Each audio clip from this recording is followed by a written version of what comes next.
Oke, shalom di dalam Tuhan. Tema hari ini kemerdekaan dalam roh. Kita buka Galatia 5 ayat 16 sampai 26. Saya bacakan. Maksudku ialah hidup oleh roh, maka kamu tidak akan menurut keinginan daging. Sebab keinginan daging berlawanan dengan keinginan roh, dan keinginan roh berlawanan dengan keinginan daging.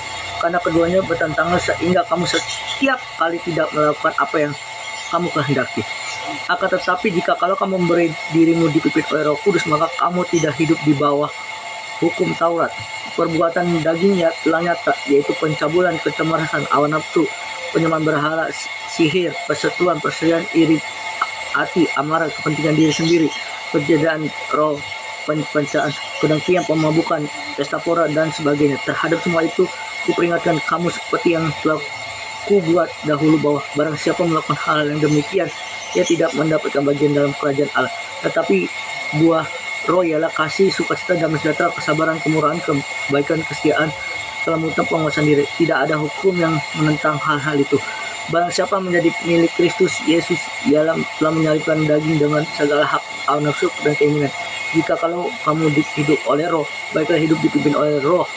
Dan janganlah kita gila hormat, jangan kita saling menantang dan saling mendengki.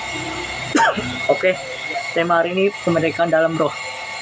Nah, teman-teman, kenapa tema hari kemerdekaan dalam roh? Karena kita tahu bahwa hidup kita harus merdeka di dalam roh. Seperti ada beberapa poin bagaimana cara kita merdeka di dalam roh. Yang pertama, kita harus sadari bahwa kita tidak bisa merdeka sendiri, tetapi kita harus hidup oleh roh. Itu ada Galatia 5 ayat 18, kita baca Galatia 5 ayat 18. Akan tetapi jika kamu memberikan dirimu dipimpin oleh roh, maka kamu tidak hidup di bawah hukum Taurat. Artinya teman-teman, kita harus sadar bahwa hidup kita bukan mereka sendiri, tapi karena Roh Kudus yang memimpin hidup kita. Artinya apapun persoalan kita harus dipimpin oleh Roh Kudus, bukan karena keinginan daging. Kalau kita mau merdeka di dalam roh, kita harus dipimpin oleh Roh Kudus. Itu yang pertama. Yang kedua, kita harus hindari perbuatan-perbuatan daging. Itu ada di Galatia 5 ayat 19 sampai 21 yang tadi kita baca, teman-teman. Artinya teman-teman, kalau kita sudah merdeka di dalam roh, artinya kita tidak boleh perbuatan keinginan daging. Kalau perbuatan keinginan daging seperti pencabulan dan seterusnya, tapi kita harus dipimpin oleh Roh Kudus. Yang ketiga, bagaimana cara kita merdeka di dalam roh? Yang ketiga adalah kita harus hidup di dalam buah roh. Kalau kita hidup di dalam buah roh, kita hidup akan dipimpin oleh Roh Kudus. Kalau orang merdeka di dalam Roh Kudus, hidupnya harus dipimpin oleh buah roh, yaitu ada kasih, damai sejahtera, dan seterusnya.